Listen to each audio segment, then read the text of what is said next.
letting go of expectations.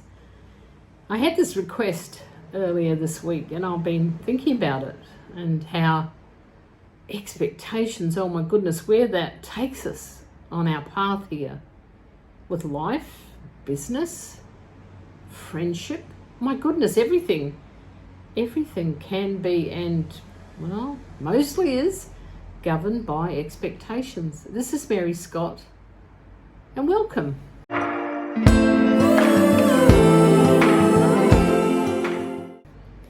You know, expectation is a funny thing because I believe expectation is about hope, hope. And then, especially if our expectations are particularly massive, and sometimes they're a little bit misguided, if you like. But one thing about hope, it takes us up, like expectation takes us up. Then we get disappointment. And what I've observed over many years is that some people absolutely live their life like this.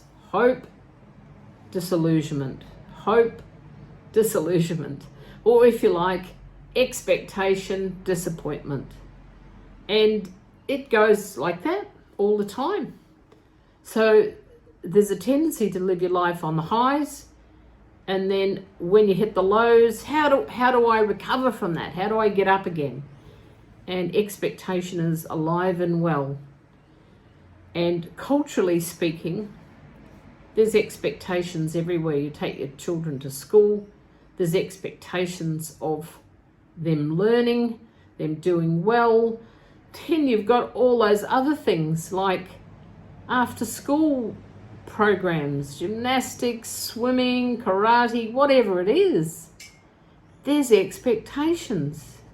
And how do you get out of that? Because then I really am opening a can of worms, aren't I? Because there's pressures at school, on the kids, on you as the parent. Oh my gosh.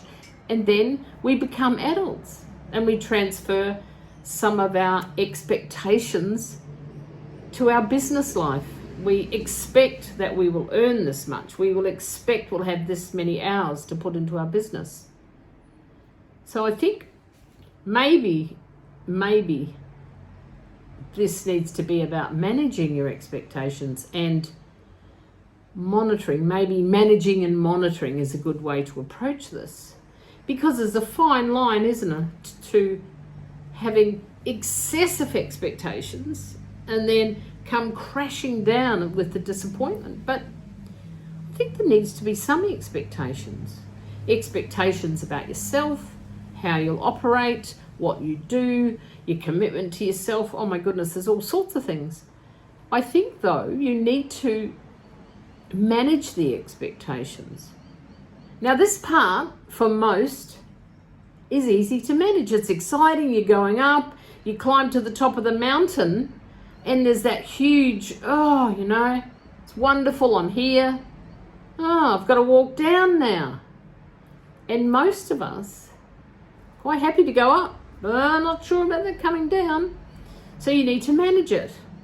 You need to have some plans in place for yourself. Now for me, just about strategizing. Have some strategies so that when you do go up, you know that this will balance itself out.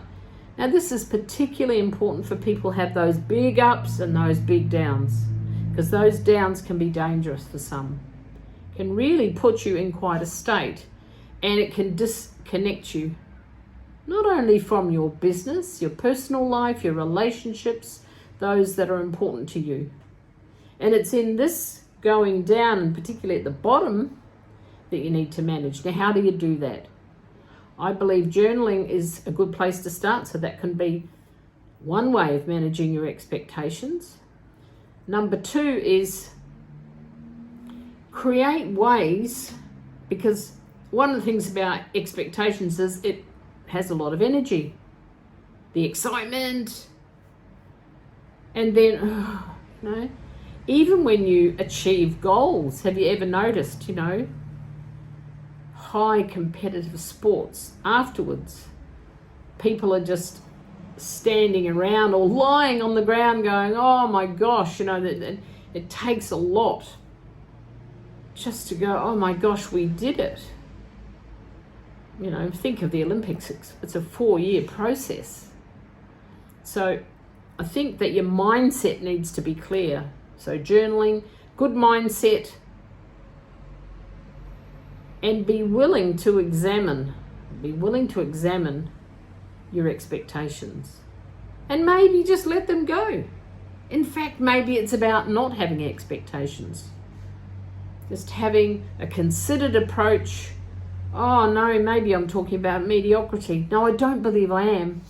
But I think be willing to have expectations that you're willing to go after, and then let it go. Let the universe or God, whoever you believe in, to let it happen.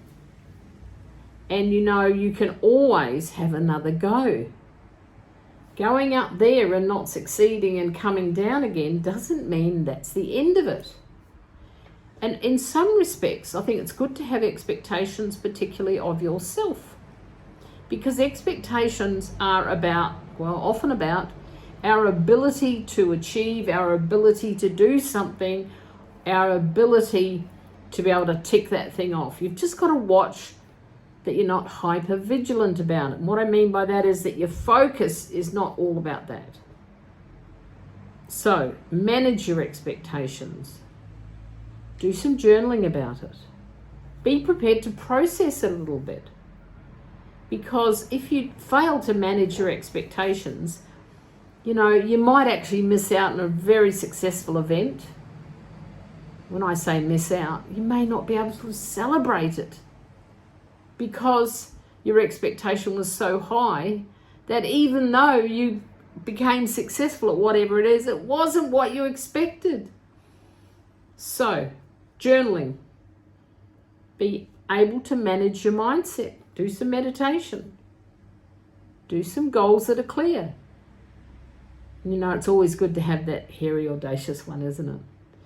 I think it's kind of exciting. It just pushes me along that bit further. So manage your expectations. Do something with yourself afterwards. Disappointment. If I have disappointment, I go and do something. It might be gardening, it might be walking, going to the dog with the park. How do you like that? Taking the dogs to the park for a walk. There's all sorts of things that you can do. So leave your comments, subscribe, like this, and ask me if you want other ones that you're interested in. I love to do videos. I love to share my knowledge. This is Mary Scott, and thanks for watching.